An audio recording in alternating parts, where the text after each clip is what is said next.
अरे यार, कहाँ रह गए तुम सब? अब क्या आधी रात को मेरे घर पहुंचोगे? जल्दी से आओ यार, तुम लोगों का वेट करते करते मैं तो बोर हो गई हूँ। डेजी ने अपने घर पर क्रिसमस पार्टी रखी थी, लेकिन काफी देर हो चुकी थी और उसके दोस्त अभी तक नहीं पहुंचे थे।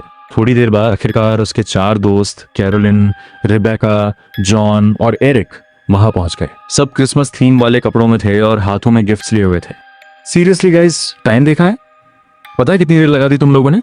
अरे यार चिल्ला मत, जॉन हंसते हुए बोला। फेस्टिवल के टाइम ट्रैफिक का हाल तो पता ही है, रेंगते हुए आए हम लोग। और फिर तेरे फेवरेट केक के बिना कैसे आते? बेचारा एरिक 2 घंटे लाइन में लगा रहा सिर्फ इस केक के लिए। Thank you so much Eric, so sweet of you. बस अब इमोशनल मत हो, कुछ इंटरेस्टिंग करो, म्यूजिक लगाओ, डांस वांस हो जाए।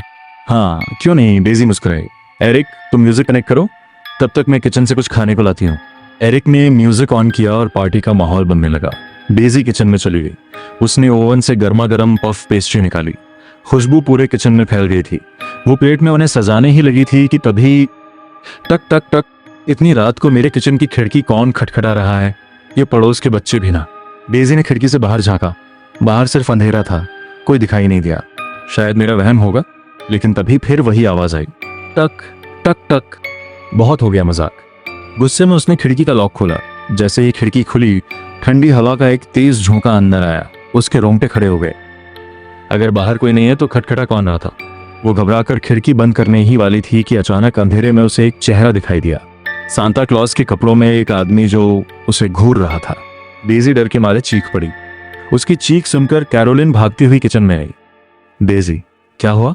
मैं ठीक हूँ, बस प्लीज ये खिड़की बंद कर दो। कैरोलिन ने खिड़की अच्छे से लॉक की और दोनों वापस ड्राइंग रूम में आ गईं। सब लोग अभी बैठे ही थे कि तभी ठक ठक ठक, दरवाजे पर किसी ने दस्तक दी। डेजी के हाथ से प्लेट लगभग गिर गई। अरे क्या हुआ तुझे? भूत दिख लिया क्या? रेबेका हंसने लगी। दरवाजा ही तो नॉक हुआ है। जॉन प्लीज पीप होल से देखो ना कौन है। कमाल है यार डेजी। अच्छा रुको। जॉन मस्ती करते हुए दरवाजे तक गया और पीप होल से बाहर देखा। बाहर वही आदमी खड़ा था। लाल कपड़े, लंबी सफेद दाढ़ी और चेहरे पर अजीब मुस्कान। वही चेहरा जो डेजी ने खिड़की पर देखा था। कौन है बाहर? एरिक ने पूछा। अरे अपना सांता है भाई। जॉन हंस पड़ा। लगता है रास्ता भटक गया है, चलो इसे बुला लेते हैं। नहीं, डेजी जोर से चिल्लाई, दरवाजा मत खोलो। लेकिन तब तक देर हो चुकी थी। जॉन ने कुंडी घुमा दी। दरवाजा खुलते ही वो सांता बिना कुछ बोले अंदर आ गया और आराम से जाकर सोफे पर बैठ गया जैसे वो उसी का घर हो। मेरी क्रिसमस, उसने धीमी डरावनी आवाज में कहा। बाकी सब तो हंस रहे थे, लेकिन डेजी की हालत खराब हो चुकी थी। वो आदमी उसे लगातार घूर रहा था जैसे कोई शिकारी अपने शिकार को देखता है। क्या बात है डेजी? सांता मुस्कुराया। चेहरे का रंग क्यों उड़ गया? ऐसा लग रहा है जैसे तुमने कोई भूत देख लिया हो। जॉन अचानक बोला, 1 मिनट, हमने तो अभी अपना इंट्रोडक्शन भी नहीं दिया। तुम्हें इसका नाम कैसे पता? सांता हल्का सा हंसा। मुझे सिर्फ डेजी का नहीं, तुम सबका पता है। कमरे में कुछ पल के लिए सन्नाटा छा गया। ओहो बस कर यार, रेबेका बोली। तू जरूर हमारे कॉलेज का कोई बंदा है।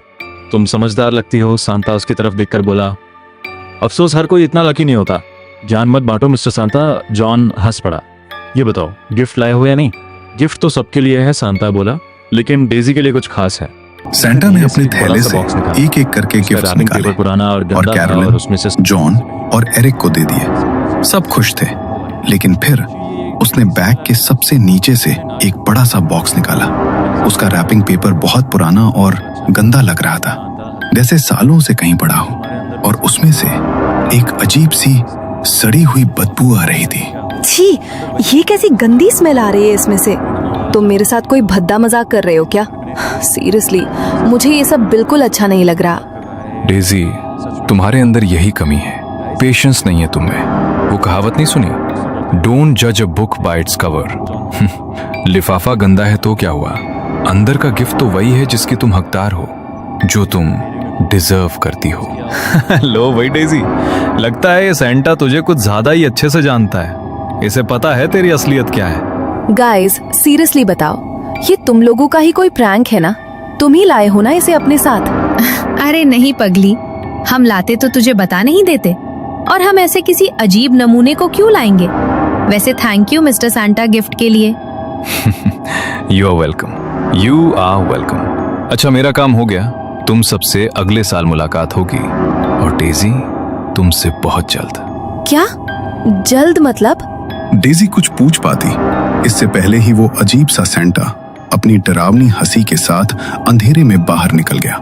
उसके जाने के बाद थोड़ी देर तो सबने हंसी मजाक किया, लेकिन डेजी का दिल जोर जोर से धड़क रहा था। उसका पूरा ध्यान बस उस सेंटा की बातों पर था। कुछ देर बाद पार्टी खत्म हुई और दोस्त भी बाय बाय करके निकल गए। जैसे ही सन्नाटा छाया, डेजी का डर दुगुना हो गया। अब वो उस घर में बिल्कुल अकेली थी। सामने वो बदबूदार गिफ्ट रखा था और कानों में सेंटा की आवाज गूंज रही थी, अकेले में खोलना। आखिर कौन था वो सेंटा, और इस गिफ्ट में ऐसा क्या है जो वो अकेले में खोलने को बोल गया? यहाँ हॉल में बैठकर तो मुझे बहुत अजीब लग रहा है। एक काम करती हूँ, इसे रूम में ले जाती हूँ, वहीं खोलूंगी। डेजी वो भारी भरकम बॉक्स लेकर अपने बेडरूम में आ गई। कमरे में सन्नाटा था। उसने बेड पर बैठकर कांपते हाथों से रैपिंग पेपर फाड़ना शुरू किया। जैसे ही उसने बॉक्स का ढक्कन हटाया, डेजी की आंखें फटी की फटी रह गईं। उसकी चीख गले में ही अटक गई। उस बॉक्स के अंदर कोई तोहफा नहीं था, बल्कि उसी सेंटा का कटा हुआ सिर रखा था। और सबसे डरावनी बात, उस कटे हुए सिर के चेहरे पर अभी भी वही शैतानी मुस्कान थी। नहीं नहीं। डेजी ने झटके से वो बॉक्स दूर फेंक दी। वो लुढ़कता हुआ कोने में जा गिरा। डेजी डर के मारे बेड पर पीछे खिसकी और खुद को चादर में छिपा लिया। उसका पूरा शरीर पसीने से भीग चुका था। तभी ये क्या हो रहा है मेरे साथ? मैं पक्का कोई बुरा सपना देख रही हूँ। प्लीज भगवान, ये सपना हो, बस नींद खुल जाए मेरी। नो डेजी, ये कोई सपना नहीं है, ये हकीकत है मेरी प्यारी डेजी। मैंने कहा था ना, गिफ्ट में तुम्हें वही मिलेगा जो तुम डिजर्व करती हो। अचानक खिड़की का कांच चकनाचूर होकर फर्श पर बिखर गया।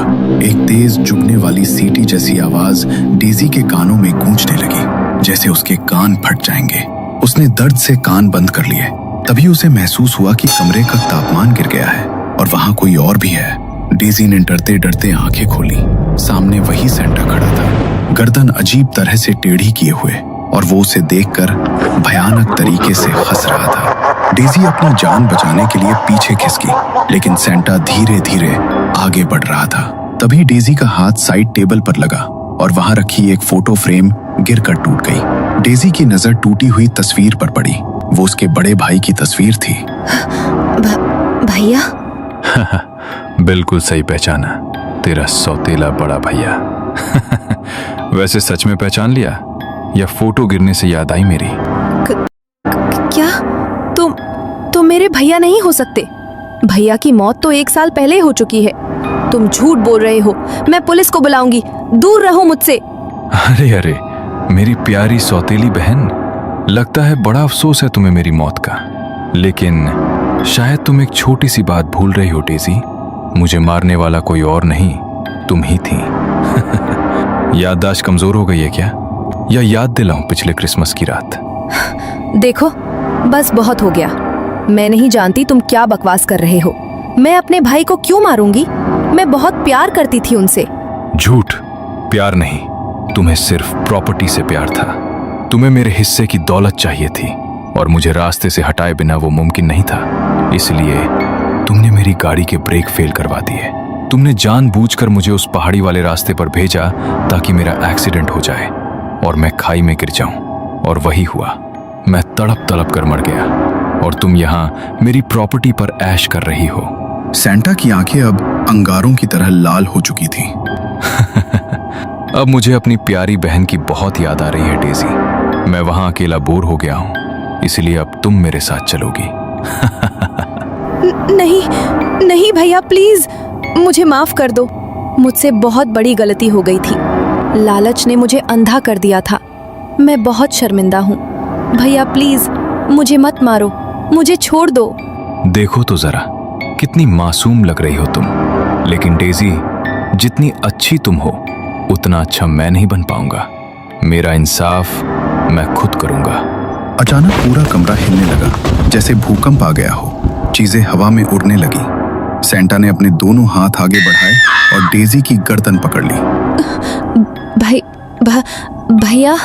सेंटा की पकड़ लोहे जैसी मजबूत थी। डेजी के पैर हवा में झूलने लगे। उसका चेहरा नीला पड़ने लगा, आंखें बाहर घूम भर आई। वो बचने के लिए हाथ पैर मारती रही, लेकिन उस अदृश्य ताकत के आगे वो बेबस थी। कुछ ही पलों में सब शांत हो गया। डेजी का बेजान शरीर जमीन पर धड़ाम से गिर पड़ा। कमरे में अब गहरा सन्नाटा था। पिछले साल इसी रात उसने लालच के लिए अपने सौतेले भाई का खून बहाया था और आज ठीक 1 साल बाद उसी भाई ने अपना हिसाब चुकता कर लिया। बदला पूरा हुआ और शायद अब उस भटकती हुई आत्मा को हमेशा के लिए